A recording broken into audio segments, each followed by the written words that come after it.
안녕하세요. 말씀과 함께 새롭게 여는 소망의 아침입니다. 이동원 목사님은 복음이 가져오는 첫 번째 삶의 변혁은 우리가 우상을 버리고 살아계신 참 하나님을 섬기게 된다는 것이다 라고 이야기합니다. 신명기 6장 10절로 19절까지 말씀을 본문으로 하여 복의 근원이신 하나님을 시험하지 말라고 하는 주제로 함께 은혜를 나누기를 원합니다. 우리는 신명기 6장 1절로 9절 말씀을 묵상하며 마음과 뜻과 힘을 다해 하나님을 사랑하라는 쉐마의 명령을 받았습니다. 하나님을 향한 사랑은 단지 감정의 고백이 아니라 말씀을 마음에 새기고 자녀에게 가르치고 삶의 모든 자리에서 순종함으로 드러나야 한다는 구체적인 부르심이었습니다. 많은 그리스도인들이 신앙생활을 잘하고 싶다고 말하지만 잘하기 위한 노력을 하지 않는다는 통계를 접하며 큰 충격이었습니다. 우리는 얼마나 규칙적으로 하나님의 말씀을 묵상하며 사모하고 있는지 살펴봐야 합니다. 우리는 이 말씀을 어떻게 살아내고 있습니까? 매일의 반복과 실천, 순종의 훈련 속에서 그 사랑이 자라고 있습니까? 오늘 본문은 바로 그 사랑과 순종의 태도가 복을 누리는 삶 속에서 어떻게 유지되어야 하는가를 깊이 있게 가르쳐 줍니다. 오늘의 주제는 복의 근원이신 하나님을 시험하지 말라입니다. 첫째, 모든 복은 하나님으로부터 왔음을 기억하라고 말씀합니다. 하나님은 이스라엘에게 분명히 말씀하십니다. 그들이 들어갈 가나안 땅은 그들의 수고로 얻은 것이 아닙니다. 그 땅에는 그들이 건축하지 않은 성읍, 채우지 않은 집, 파지 않은 우물, 심지 않은 포도원과 감람나무가 이미 준비되어 있습니다. 이는 단순한 선물이 아니라 하나님께서 조상들에게 맹세하신 언약의 성취입니다. 긴 세월이 지났지만 언약에 신실하신 하나님은 그 언약을 잊지 않고 약속을 이루십니다. 그래서 12절은 이렇게 명령합니다. 그때 너는 스스로 삼가서 너를 애굽 땅 종되었던 집에서 인도하여 내신 여호와를 잊지 말라고 합니다. 인간은 망각의 동물이라고 합니다. 많은 부분을 잊고 살아갑니다. 더구나 편안함과 풍요는 하나님을 잊기 쉬운 환경입니다. 광야의 결핍보다 더 무서운 것은 배부름 속에서 하나님을 잊는 것입니다. 우리가 말씀 묵상에서 배우고 만난 하나님은 단순히 필요를 채우는 공급자가 아닙니다. 우리의 정체성과 구원의 근원이신 분입니다. 그러므로 하나님은 이어서 13절에서 이렇게 명령하십니다. 내 하나님 여호와를 경외하며 그를 섬기며 그의 이름으로 맹세할 것이니라. 하나님을 향한 경외는 넘치는 복 속에서도 그분만을 기억하고 예배하는 믿음의 중심을 말합니다. 어떤 상황에도 변함없이 견고한 믿음의 삶을 살아내기 위해 우리에게 필요한 것이 하나님에 대한 바른 지식입니다. 우리는 모든 복이 하나님으로부터 왔다는 것을 분명하게 기억하며 복의 근원이신 하나님을 바르게 섬겨야 합니다. 둘째, 하나님을 시험하지 말라고 하십니다. 이어지는 본문은 경고로 이어집니다. 너희는 다른 신들 곧 내 사면에 있는 백성의 신들을 따르지 말라고 말씀합니다. 왜 이렇게 말씀하셨을까요? 가나안 땅은 우상 문화의 본거지였습니다. 하나님을 알지 못하는 무지함에 종교성이 더하며 각자가 신을 만들어냈습니다.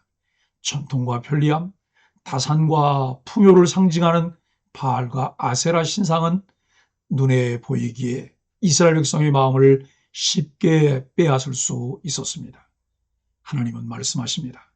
너희 중에 계신 너희 하나님 여호와는 질투하시는 하나님이시니 네 하나님 여호와께서 내게 진노하사 너를 지면에서 멸절시킬까 두려워하노라 라고 말씀합니다.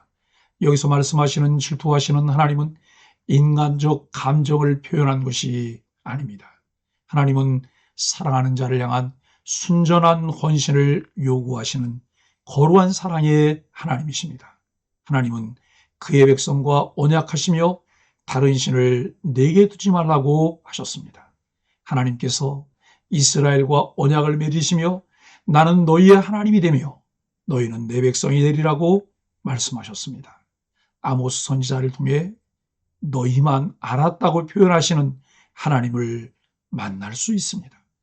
그래서 다른 신을 섬기는 것은 단순한 선택이 아니라 언약을 깨뜨리는 영적 배신입니다. 16절은 이렇게 덧붙입니다.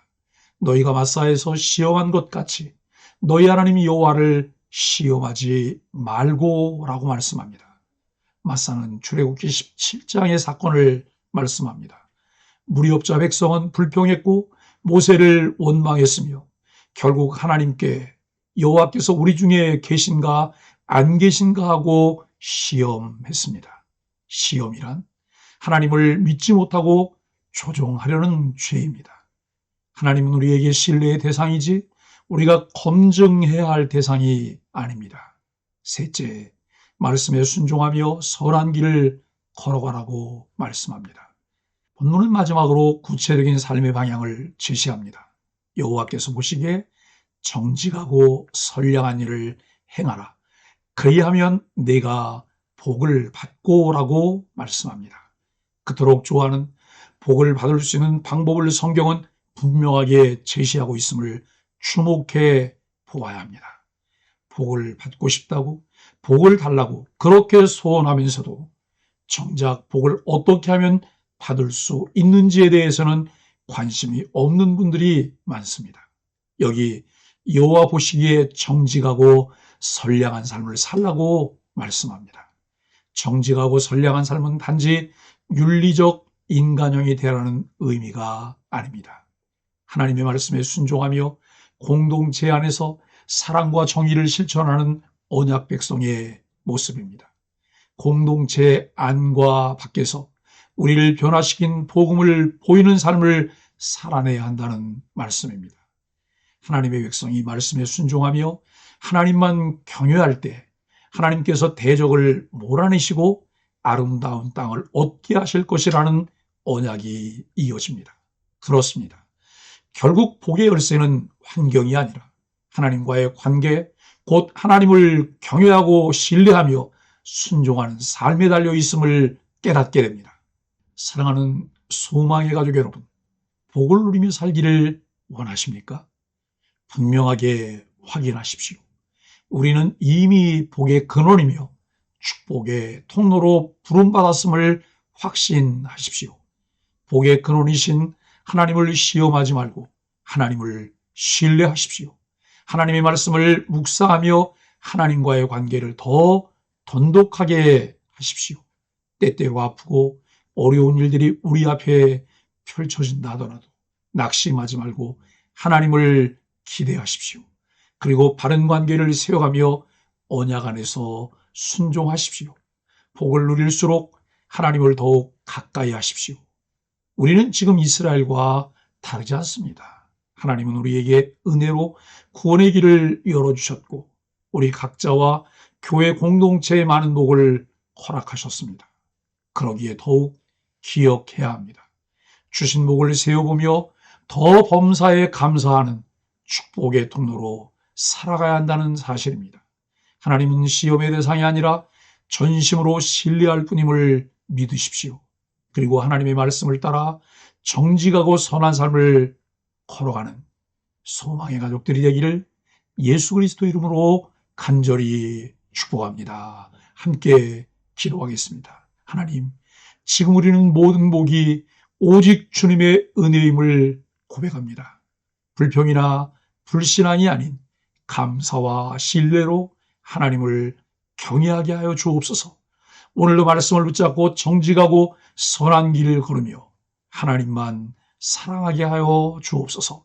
예수님의 이름으로 간절히 기도합니다. 아멘.